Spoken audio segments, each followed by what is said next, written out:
بالصحة والعافية بحق محمد وآل محمد.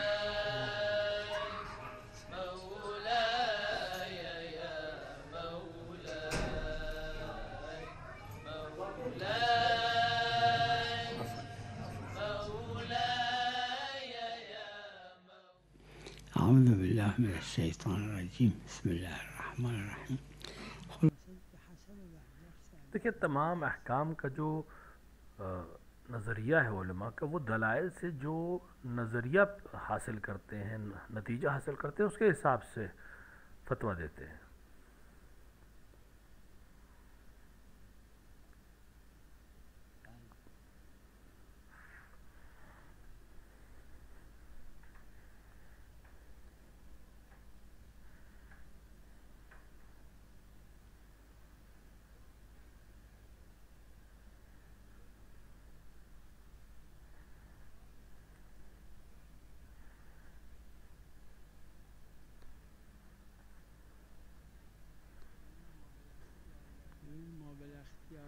دیکھیں اختیار کہاں، وہ انسان جس کے پاس اختیار ہے اور وہ انسان جس کے پاس اختیار نہیں، وہ کہاں پر ہے؟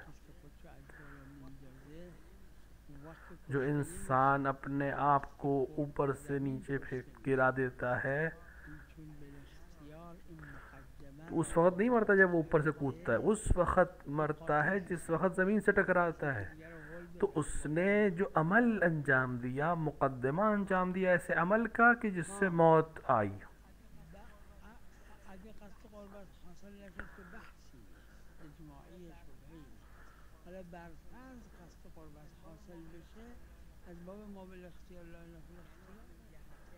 یعنی وقت من جهتین میشه، ممکن یک عوامهایی هستن که قصد قربت برشون حاصل میشه حتی به محرمات، وقت نمیشه این اشکال کرد که چون قصد قربت نیست. مثلا کبھی کبھی ایسا ہوتا ہے کہ انسان قصد قربت حاصل کر لیتا ہے لیکن جس چیز کے لیے حاصل کرتا ہے وہ صحیح نہیں ہوتی ہے۔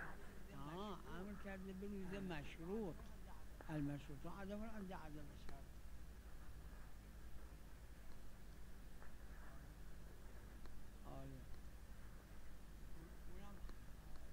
اونم قاعدهش اینه که بگیم اشکال نداره چون این میشه. نه مسئله یه چیزی میشه که اگر نیت افطار یا نیت مفطر کرد که محل بحث هست و صح اینه که مفطر نیست مگر اینکه ملتفت، اگر انسان نیت کرے روزہ توڑنے کی یا افطار کرنے کی حالت روزہ میں، تو بہت سے لوگ یہ کہتے ہیں کہ روزہ باطل ہو جائے گا۔ میرا نظریہ ہے کہ جب تک خود قصد نہ ہو اور اس طرف متوجہ نہ ہو کہ اس سے روزہ ٹوٹ جاتا ہے، تب تک روزہ نہیں ٹوٹے گا۔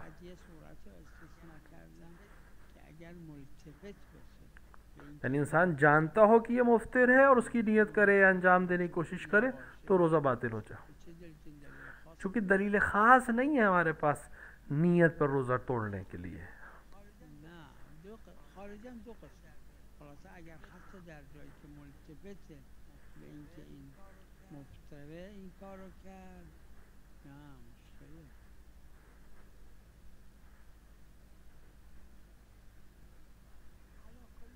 بله علا کل اقوال متعدده یه دیگه برداشت کلن اس پہ اقوال بہت ہیں اور ہر ایک نے روایات سے الگ الگ نتیجہ حاصل کیا ہے۔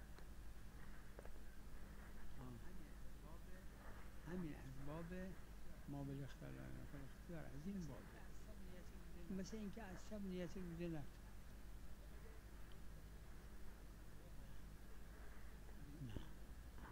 نکرد. دیکھیے اگر کسی نے نیت ہی نہیں کی روزے کی، ولو کچھ نہیں کھایا پیا، لیکن چونکہ نیت نہیں کی لہذا روزہ نہیں ہے۔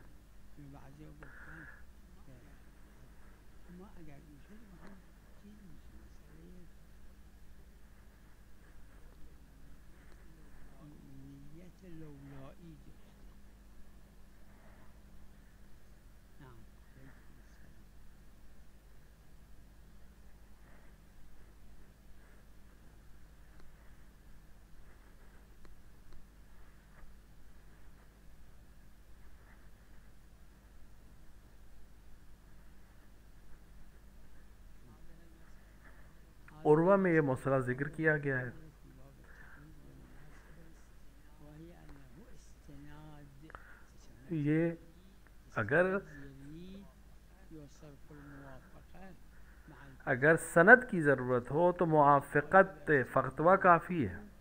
هذا ما يعتبر تقريب ما جماعة أيضا وأنا هكذا ببالي أنه صرف الموافقة كافي کیونکہ موافقت کرنا یعنی عمل میں موافقت ہو جانا فقیہ کے فتوے کے مطابق وإذا اس کا صحیح ہے. خلاف الواقع من باب التجديد والإعلان لأن الطريقية کیونکہ طریقیت جو ہے وہ یہ کہ انسان مجزی ہو جائے یعنی عمل کرنے کی اجازت اسے مل جائے اور اپنے آپ کو عذر پیش کر سکے بارگاہ الہی میں. لہٰذا اگر اس نے بغیر تقلید کوئی عمل کیا بعد میں معلوم ہوا کہ حکم فتویٰ یہی تھا اس کا عمل صحیح ہے. إذا الشارع ما إلى طريق إلا هذا المرجع وهو وافقه حتى إذا ما استند إليه فالحجة موجودة. دیکھیے اصل یہ کہ شریعت تک پہنچنا ہے المعذر موجود. چاہے اس مرجع کے فتوے سے چاہے اس مرجع کے فتوے سے. لہٰذا بالآخر اگر اس کے پاس حجت ہو جائے کہ میں نے عمل صحیح کیا ہے تو کافی ہے. می‌فرماید.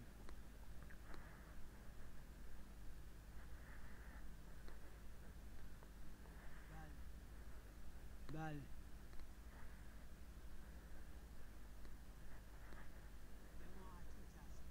جماعتی تصریح کردن که مفطر نیست.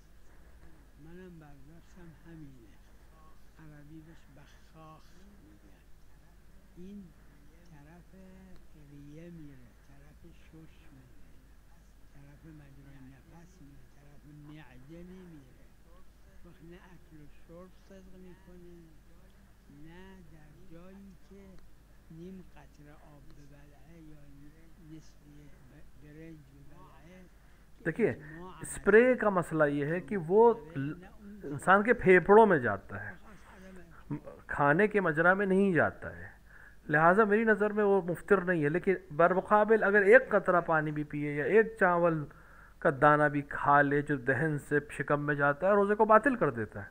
اون همین تابع اینه که تو عروت داره. غالبا هم متأخرین پذیرفتن گفتن حروف حلق که شیشتاست اولش از طرف بیرون خائه. حالا عروه داره اگه به مخرج خاء نرسیده از بالا اشکال نداره. اگه به مخرج خاء رسید چون دیکھیے بعض علماء نے اس طرح سے بیان کیا کہ حلق حروف حلقی جو ہیں اس میں خا تو جہاں سے خا کی آواز نکلتی ہے وہ اول حلق ہے. وہاں تک کوئی چیز اگر نہیں پہنچی ہے مثلا غرارہ کیا اور وہاں تک نہیں پہنچا تو وہ علمی معلوم نیست ظاہراً اشکال نہیں ہونا چاہیے. علمی بحث ہم کر رہے ہیں واضح شد هیچی پایین نره.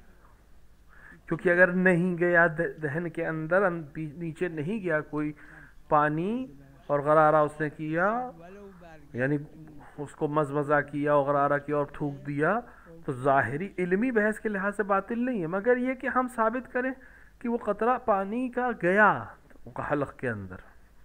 نه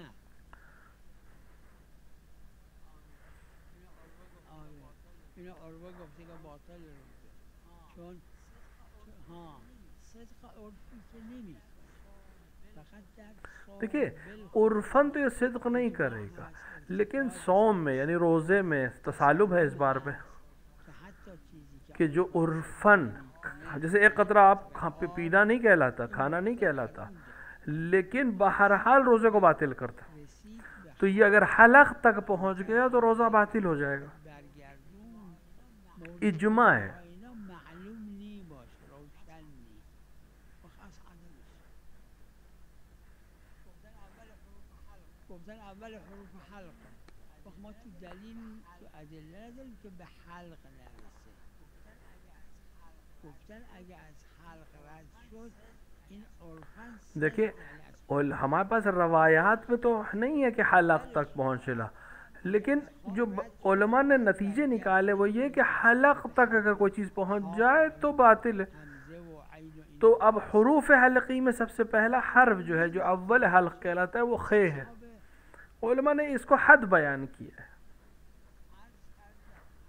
عرض کردم نفرمودم حاشیه و منم یادم حاشیه نکردم از باب موافقت اگر به میں نے بھی حوالت حاشیہ نہیں لگایا ہے اس فتوے پہ، این لیکن نه اجماع میگیره لیکن که علمی بحث اگر ہم کریں نہ اجماع اس کے لیے ہمارے پاس ہے، در یک قطره آب هست میگیرتش، نه دلیل اکل و شرب صدا میکنه.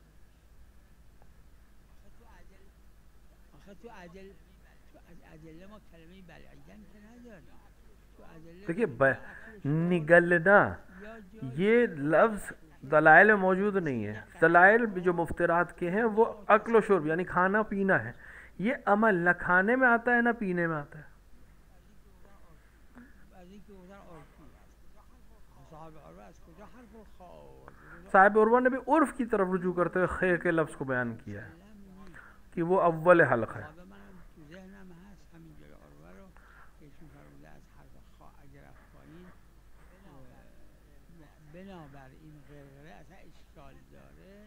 حاشیه میں نے بھی حاشیہ نہیں کیا صاحب عروہ کے فتوے کے اوپر کہ اگر خا کے مقام سے خیر کے حلق سے گزر جائے تو باطل کر دیتا ہے، لیکن علمی بحث کر سکتے ہیں ہم اس موضوع میں. عرفی اکلی که یه لقمه غذا بخوره.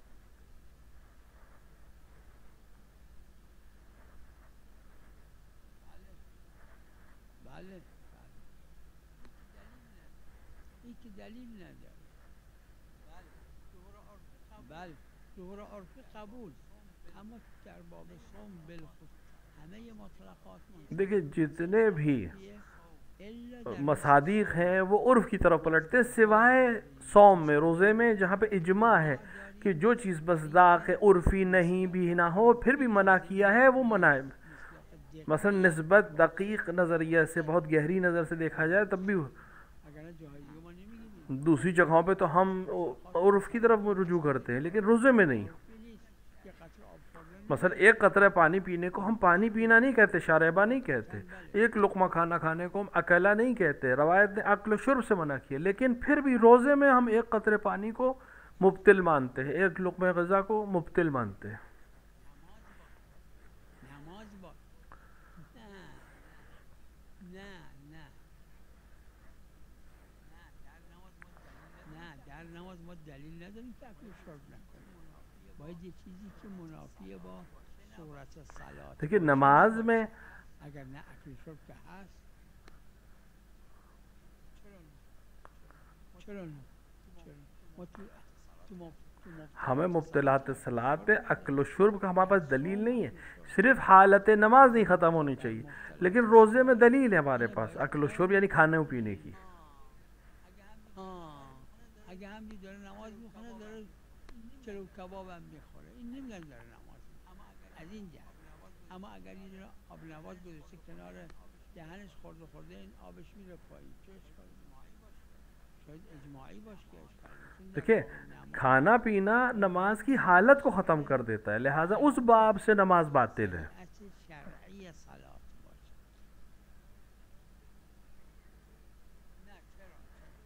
نه چرا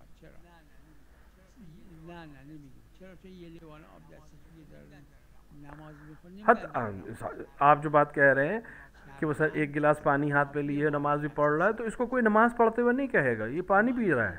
نباتی چیزی لیکن اگر کوئی دہن میں چیز رکھی ہے جو بہت قطرہ قطرہ بدن کے اندر جا رہی ہے، ہمارے پاس ظاہراً کوئی دلیل نہیں باطل کرنے کی. در نماز اشکال نداره.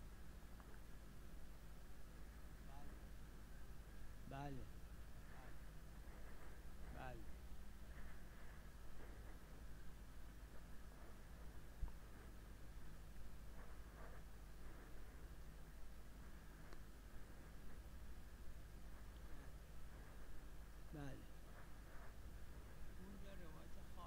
اونجا روایت خاص داره.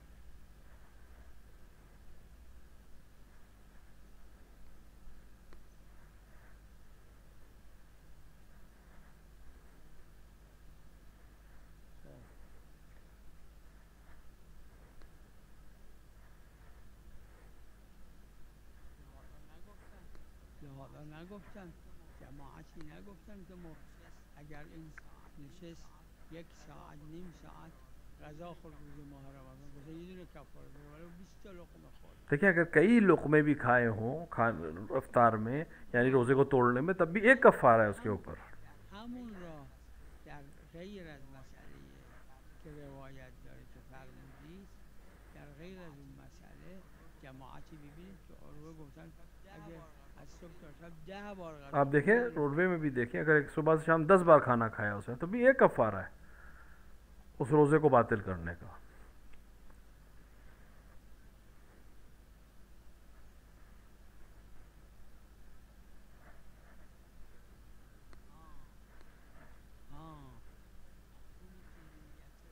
اونی که نیت روزه نکرده است و بعد غذا میخوره این اصلا روزه نیست تا روزه خورده پس چرا این غذا میگن وہ جس نے روزہ نہیں رکھا نیت ہی نہیں کی اور کھانا کھایا تو اس کا روزہ باطل نہیں ہوا, اسے روزہ ہی نہیں رکھا جو باطل ہوگا. گفته که غذا نخور پھر کیوں کفارہ اسے دینا ہے؟ کیونکہ حکم یہ ہے کہ حالت یعنی رمضان کے دن میں کھانا نہ کھاؤ, لہٰذا اس حکم دولی کی وجہ سے اسے کفارہ دینا ہے.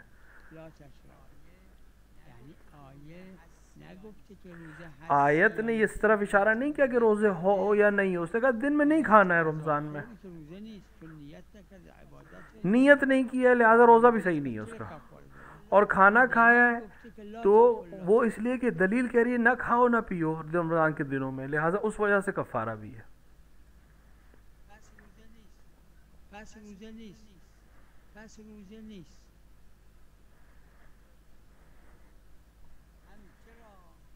همین چرا چون دلیل گفته لا تأکل کیونکہ دلیل کہہ رہی ہے نہ کھاؤ نہ پیو بلو اس نے روزے کی نیت نہ کی ہو. هذا محل خلاف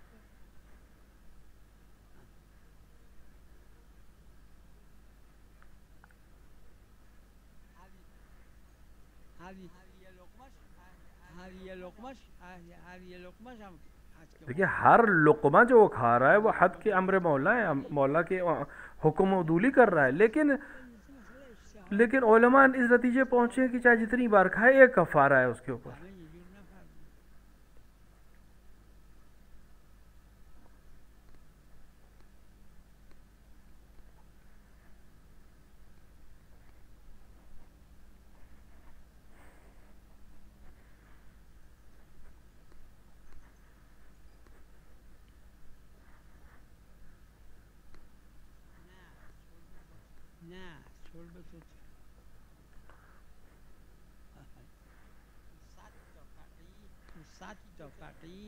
یکی دو تا اینجوری 100 فقہا میں سے شاید ایک یا دو ایسے ہوں جو اس بات کو کہیں. وہ کہتے ہیں کہ سگریٹ پینے میں, بیڑی پینے میں یا حقہ پینے میں حکم شرب نہیں آتا, عقل نہیں, لیکن وہ کہنا سب بیتن یعنی جھاڑو دینا, وہ گرد و غبار کا دہن میں جانا بھی مبتل ہے, لہٰذا یہ غبار کے حکم ہے. جو سٹیم ہے اس کا بھی یہی حکم ہے, بھاپ لینے کا یہی حکم ہے. کیوں؟ کیونکہ وہ چونکہ صرف جھاڑو تک بات نہیں ہے, ہر وہ چیز جو گرد اٹھائے یا غبار کرے اور وہ دہن تک پہنچے وہ مبتل ہے.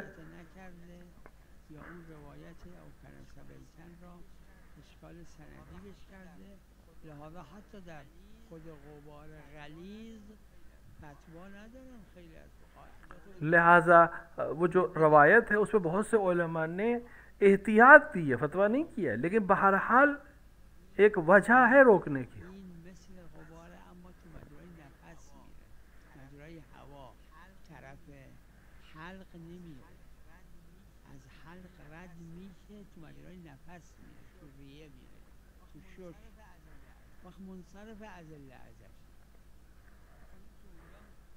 اون تو اونجا نه غبار میره طرف معده, حالا تو معده برسه یا نه, اما طرف شش نمیره.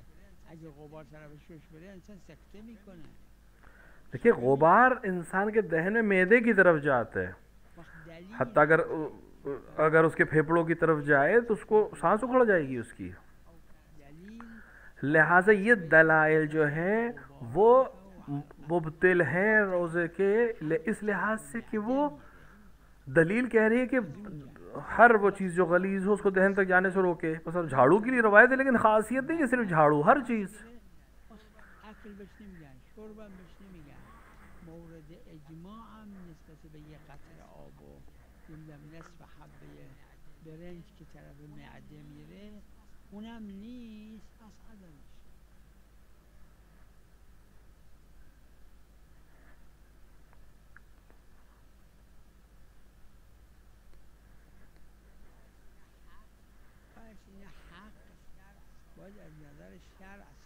دیکھیں حق کیا ہے کیا نہیں یہ شریعت طے کرے گی.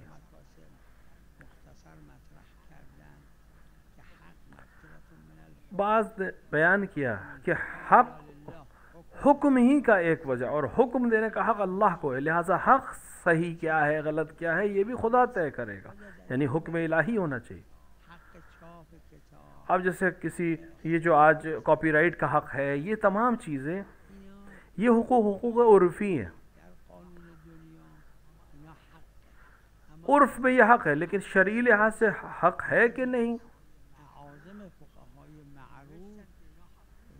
اعظم فقہا نے لکھا ہے کہ یہ حق نہیں ہے.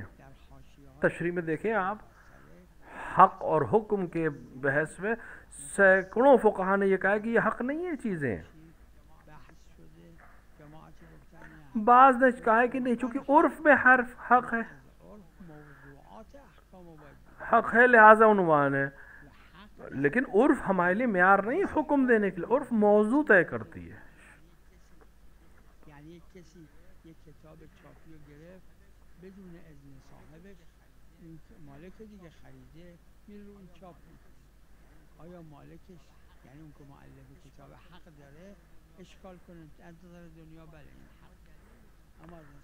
دیکھیں کسی نے کتاب خریدی کسی اور کی لکھی ہوئی، خرید لی، ملکیت میں آ گئی، اب اس نے اس سے کسی اور اس کتاب کو چھاپ کر دوسروں کو بانٹ دیا یا اس نے بانٹ دیا، کیا یہ صاحب کتاب کو حق ہے اشکال کرنے کا؟ دنیاوی لحاظ سے ہاں، لیکن شرعی دلیل نہیں ہے ہمارے پاس.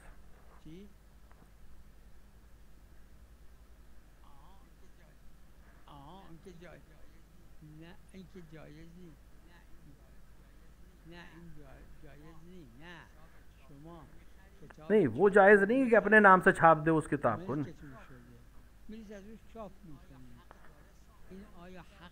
میں یہ عرض کر رہا ہوں کہ آپ نے کتاب خریدی اور اس کو دوبارہ چھاپ دیا، اب جس نے اصل کتاب لکھی کیا وہ آپ سے پیسے مانگ سکتا ہے کہ آپ نے کیوں میری کتاب چھاپی؟ دنیاوی لحاظ سے حق ہے، شرعی لحاظ سے حق ہے یا نہیں ہمارے پاس دلیل نہیں ہے. قانونی لحاظ سے ہے، دنیاوی لحاظ سے ہے، لیکن علماء نے بحث کی ہے کہ حق جو ہے موضوع نہیں ہے، حکمی ہے، حکم ہے، اور حکم جو ہے وہ صرف خدا دے سکتا ہے، یعنی شریعت دے گی.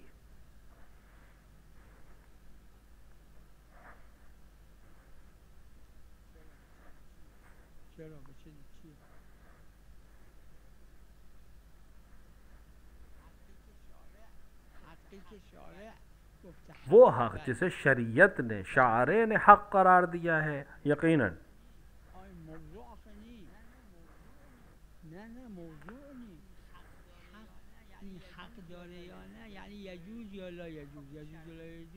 اس کو حق ہے یا نہیں، یعنی جائز ہے یا نہیں، یہ حکم ہے. حکم ہم عام عرف سے نہیں لیتے، اللہ سے لیتے.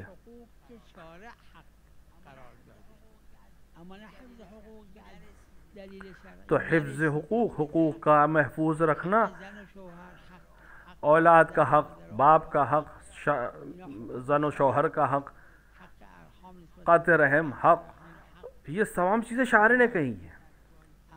لیکن جہاں شریعت سے ہم تک نہیں پہنچی ہے، ہمارے پاس شرعی حکم نہیں ہے کہ ہم وہاں پر جائز و ناجائز کا فتویٰ دیں.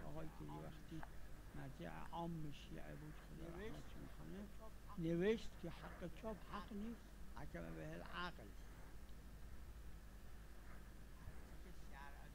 هرچی که شرع بگه که اون شکی نیست. نه بحث اینه کل ما حکم به العقل. عرف همین که گفتید در موضوع. دیکھیے آپ نے جو بات کہی موضوعات پہ ہم قبول کر لیں گے، لیکن حق کو حق ثابت کرنے کے لیے ہم عرف کی طرف رجوع نہیں کریں گے. الحق لا لا لا الحق اللي جعله الشارع للناس أصعد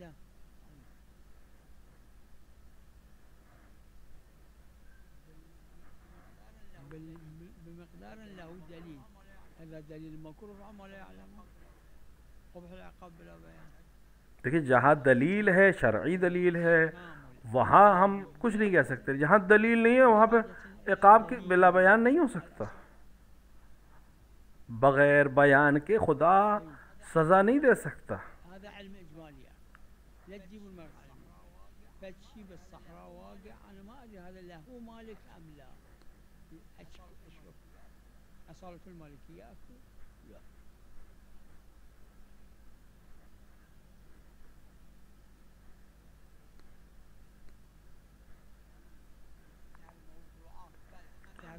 تمام شرح علماء نہیں تمام فقہا یہ کہتے ہیں کہ موضوعات میں موضوع میں ہم عرف سے رجوع کریں گے لیکن حکم حاصل کرنے میں احکام صرف خدا. اب حق موضوع ہے کہ حکم؟ إذا بلا شك إذا عنوان من العناوين المحرمة إذا إيذاء لكم إذا إهانة لكم هذه العناوين المحرمة أيضا ما يخالف بس لازم هذا الموضوع يدخل ضمن إطار چارچوبی بیفته که یک عنوان حرام شامل. دیکھیے اگر کوئی ایسا عمل ہو جو ایسی چیز کا سبب بنے جو سبب جس میں کوئی حرام چیز آ رہی ہو جس میں اذیت آ رہی ہو جس کے اندر کوئی بھی حکم ہے حرام کسی طرح سے داخل ہو تو اس کو ہم منع کریں گے. وہ الا منع نہیں کریں گے. منع کرنے کے لیے ہمیں دلیل چاہیے. اونی که شرع حکم قرار داده همون حکم به چه دلیل؟ ولا حق الا لله ولا حق الا لله.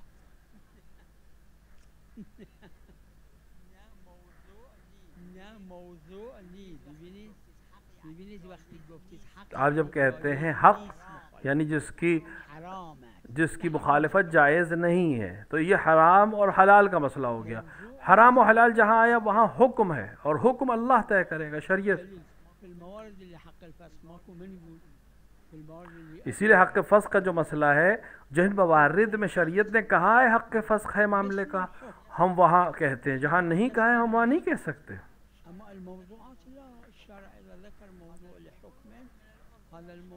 اگر شارع نے کوئی موضوع نہیں بیان کیا ہے تو وہ موضوع ہم عرف سے پوچھیں گے. وَإِلَّا حکم صرف شریعت دے سکتی ہے.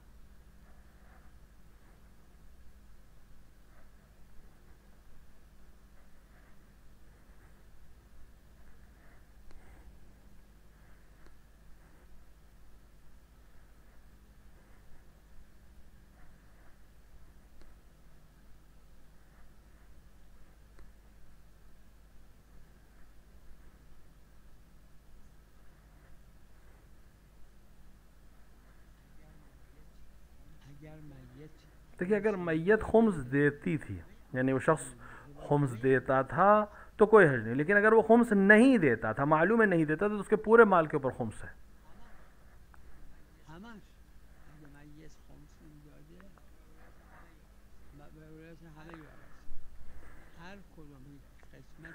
اب جو تقسیم ہو گیا جو خمس نہیں دیتی تھی میت خمس نہیں دیتا تھا شخص جو مر گیا خمس نہیں دیتا تھا تو یا خمس دیں اس کے بعد تقسیم کریں اور یا جس کو حصہ ملا وہ اپنے اپنے حصے سے خمس دے.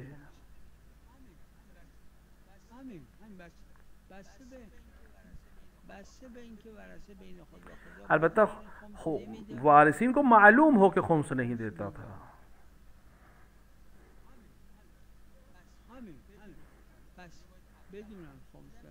اگر معلوم ہو کسی بھی طرح سے انہیں معلوم ہو خمس نہیں دیتا تھا تو پھر پہلے خمس دیں بعد میں تقسیم کریں.